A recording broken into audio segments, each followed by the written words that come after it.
Today we'll be discussing about the second part of projectile, about the two dimension of motion where an object moves both vertically and horizontally at the same time. Okay, so whatever we discussed in the previous class was about just motion either vertically or horizontally, and this is a situation where you have moved an object both horizontally and vertically at the same time.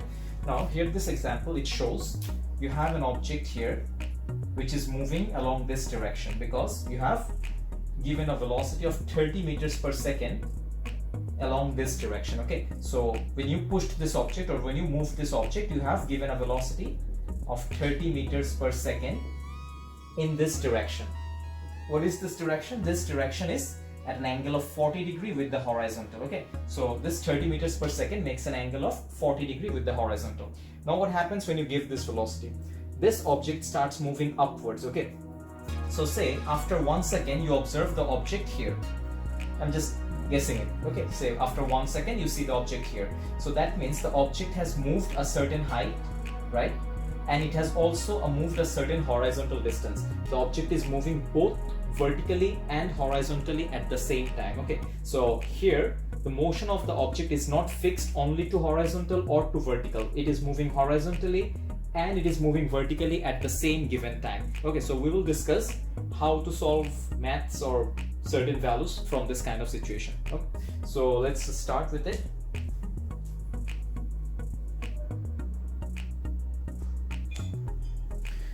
Okay, so before we begin with it, the first thing you have to know is this 30 meters per second which you have applied, the velocity that you have given 30 meters per second, this velocity is acting at an angle of 40 degree with the horizontal. That means it's acting in this direction, right? So this is 30 meters per second. You cannot say that this velocity is acting horizontally or vertically because it's acting at an angle like this. So this velocity is causing the object to move in a horizontal path and also in a vertical path. So during this entire motion, the object from here goes up to this part. So it has moved a horizontal distance x and it also rises a vertical distance s, right? So there is a vertical displacement and there is a horizontal displacement. So this velocity which you have given 30 meters per second, this velocity is causing the object to move both horizontally and vertically at the same time. So you cannot say that this velocity is only acting horizontally or only acting vertically. But this 30 meters per second has a component in the horizontal direction and has a component in the vertical direction. This we have studied in the resolving forces chapter. This velocity, the horizontal component will be v cos theta, the vertical component will be v sin theta. So now let's go and find out the horizontal component and vertical component of this 30 meters per second. The horizontal component is 30 cos 40, which will come 2.98 meters per second. Vertical component is 30 sin 40, which comes 19.28 meters per second. So the velocity that you are giving has two components, one horizontal, one vertical. Now the question asks you to find a few values, x, s and t. What is x? X is the horizontal distance it has traveled from here to here. S is the vertical distance, maximum height it has reached, and t is the time it takes to travel from here to the maximum height. These are the three things we have to find, right? So the first thing we try to find is the value of t. This will be easier. If we try to find out the value of x first, x equals to, you can use the formula ut plus half a t square. Okay, x is the horizontal distance, right? So x is horizontal. So x equals to, which value of u shall we take? 30, 22.98 or 19.28? We will go for the horizontal velocity, which is u cos theta, right? So you will write here, instead of u, you will write u cos theta into t plus half a t square. In the previous video we have discussed horizontally the acceleration is 0 because when you're moving something in a horizontal direction there is no acceleration. Acceleration acts only in the vertical direction. So this acceleration is 0, so this entire part becomes 0. There is nothing here, this is 0. So x equals to u cos theta, which is 22.98 into t. You need the value of t here. What is this value of t? This t is not the same as this one. This t is the time taken to reach from here to here, that is halfway, right, up to here. we need the time for the object to travel from here up to this.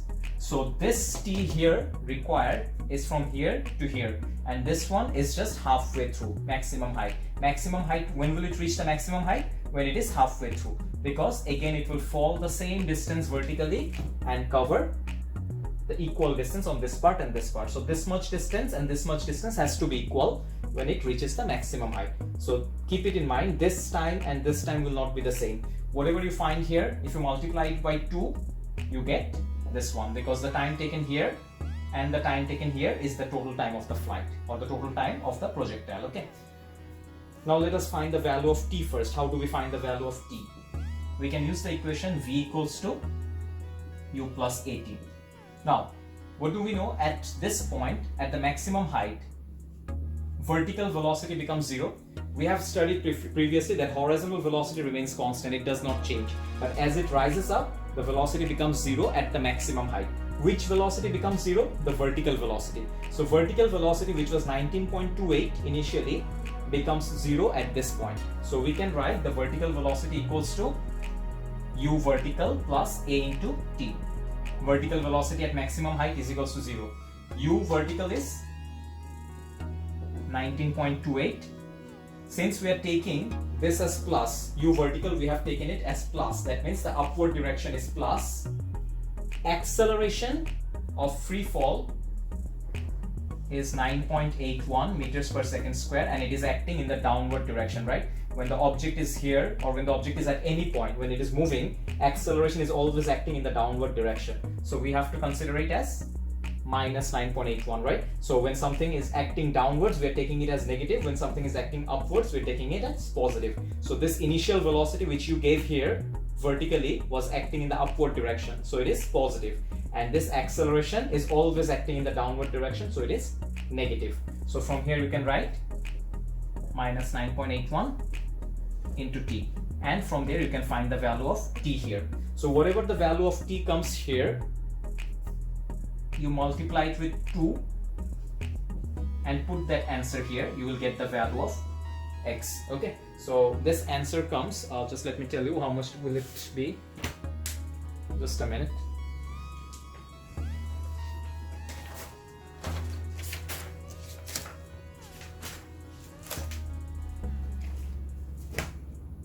The value of t should be 1.96 seconds, and you multiply it with 2 and then you get the answer for x. The value of x will be it's not calculated here, so you just have to multiply it, right? So 22.98 into 1.96 into 2, whatever the answer comes. Okay, so I'm sure that you understood why did we multiply it with 2, because the time you have calculated is the time up to here. The rest of the time you have to multiply it with 2. The next thing you have to find is the value of s, the maximum height it reaches. This one we can use the formula s equals to ut plus half at square. Now s is the vertical displacement, right? So u should be the vertical velocity.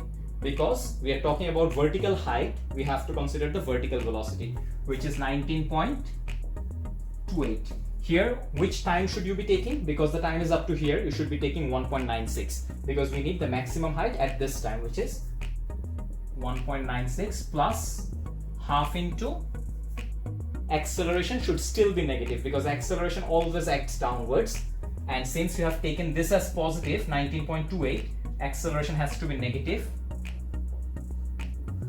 into 1.96 square, and from there you have to find the value of s. The value of s should be something around 18.9 meter.